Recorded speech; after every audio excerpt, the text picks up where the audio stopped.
Greetings, citizens of Gotham. You are watching The Political Vigilante. My name is Graham Elwood. This article was submitted by Patreon supporter Phil Prinsky, which is what you get to do at the $5 tier. You get to select a topic or an article and submit it. There's only about six of those slots left. So you get to have a say in some of the stories that I'm covering, which I appreciate. You know, there's 10,000 subscribers to this channel. If everybody just donated $1 a month, I would have 10 grand a month, and I could really increase this even more so. Make this my full-time job, get a producer. A lot of stuff I can do. Just throwing that out there.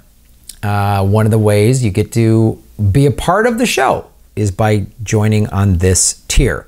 The terrifying new climate record will set in 2018. This article was submitted, as I said, by Patreon supporter Phil Prinsky. It's also a truthdig.com article. I will put the link in the show notes below. And we are in full speed climate collapse, and it's why we need something to get done. We need a Green New Deal. We need politicians that are willing to do that and fight for it, not acquiesce and come up with some centrist, gutted, corporate Democrat Green New Deal that, is bipartisan, which means we're all getting jerked off. Because the data that keeps coming in is saying, oh, it's more alarming than we thought, it's more alarming than we thought, which tells you two things. One, they were deliberately holding back the info to not be too alarming. And two, that as the climate gets worse and worse, climate change gets worse and worse, it gets accelerated. So we can't mess around with this. Even before the close of 2018, scientists behind the biggest accounting effort on the planet, the global carbon budget, warn that emissions from coal, oil, and gas will have dumped a record 37 billion tons of carbon dioxide equivalent, a way of comparing the emissions from various greenhouse gases based on their global warming potential into the atmosphere by the end of this month. This is 2.7% more than last year, which also showed an increase. Human destruction of the world's forests will add another 4 billion tons in the same 12 months. We do not have 12 years left, everybody. We have 11. 2018 is almost done. And this is the thing. Well, you might think, well, 2.7 is not that much, right? It's not that much. If it's more than last year, it keeps increasing, right?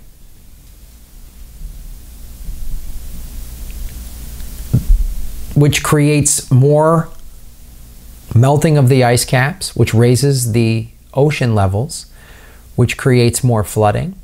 The water gets warmer. I've said this before, this is true. Hurricanes are not created by global warming or climate change, but warmer water makes a hurricane more intense and more severe, which increases the dam. We see this every year in America. Every time with these hurricanes that hit the Gulf states and the East Coast, they're always worse.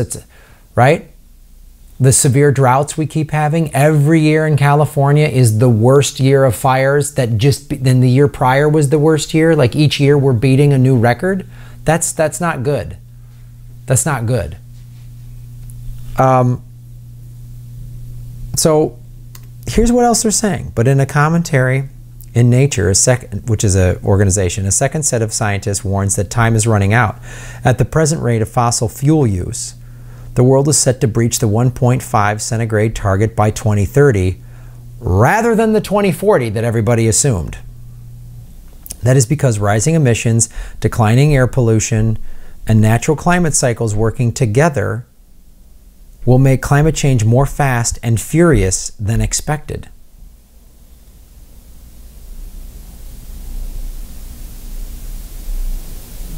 Everyone in Trump's cabinet is a climate change denier. Anybody paid by the fossil fuel industry is going to actively, any politician that is paid by the fossil fuel industry is going to actively block any regulation, anything like that. These people are sociopaths. They're out of their goddamn minds. They think that if we just drain all the oil and all the coal, make all these big profits, like they'll be fine. They're gonna fly off into a spaceship because they're billionaires and live on some resort in the clouds. I don't know what they've got cooking, but they're going to die too. Their children are going to die. It's going to be horrifying.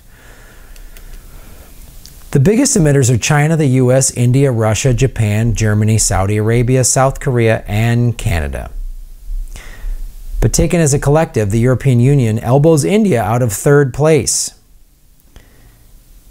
Kevin Anderson, a professor of energy and climate change at the Tyndall Centre at the University of Manchester, UK, said, quote, "If the climate-aware EU is planning new pan-European pipelines to lock in high-carbon gas for decades to come, is it any surprise global emissions are rising?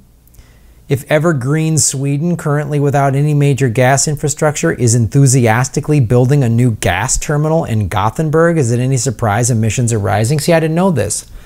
These countries are passing a lot of very progressive legislating, but then they're still doing this shit. We're done. Get off of oil, get off of coal. We're done. Just shut it down. It's over. Like, I'm sorry, but it's going to affect Sean Hannity's kids too. It doesn't matter if he believes in it or not, or if he's paid to say it's not happening. It's going to affect them. Ivanka and the rest of the Trump gang, it's going to affect them too. It's going to affect Chelsea Clinton. It's going to affect the Obama kids. It's going to affect the Rothschilds. It's going to affect me and you. It's going to affect everybody. You can say it isn't. You can say, it's a bunch of liberal hooey-balooey. There's just too much overwhelming data from scientists all over the planet to say that it's happening. Coal consumption in Canada and the US had dropped 40% since 2005. Christina Figueroa, who is a UN climate chief, who presided over the wheeling and dealing that resulted in the Paris Agreement in 2015, argues in another commentary in Nature, a magazine, that there are signs of promise.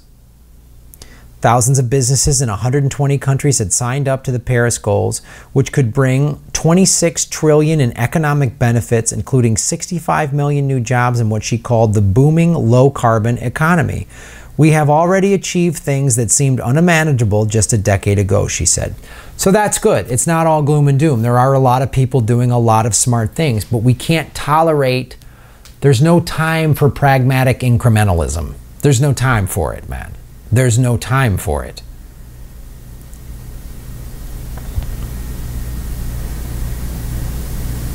So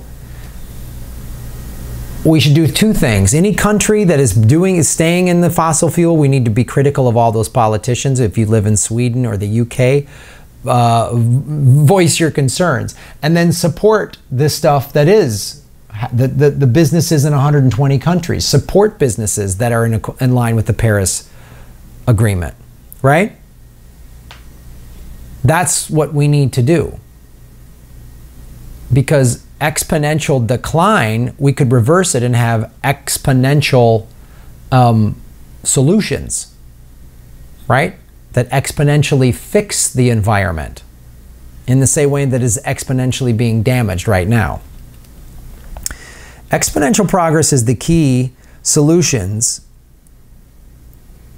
Exponential progress in key solutions is happening and on track to displace fossil fuels. Renewable energy costs have dropped by 80% in a decade. That's huge. And today, over half of all new energy generation capacity is renewable. Before 2015, many people thought the Paris Agreement was impossible. Yet thousands of people and institutions made the shift from impossible to unstoppable. And that's what we need to do. And that's what you need to do on a local level. That's what you need to do by voting with your dollars. I say it all the time. The products you buy, the businesses you support, pulling your money out of a company or business that isn't supporting renewable energy, putting it into an industry or business that is.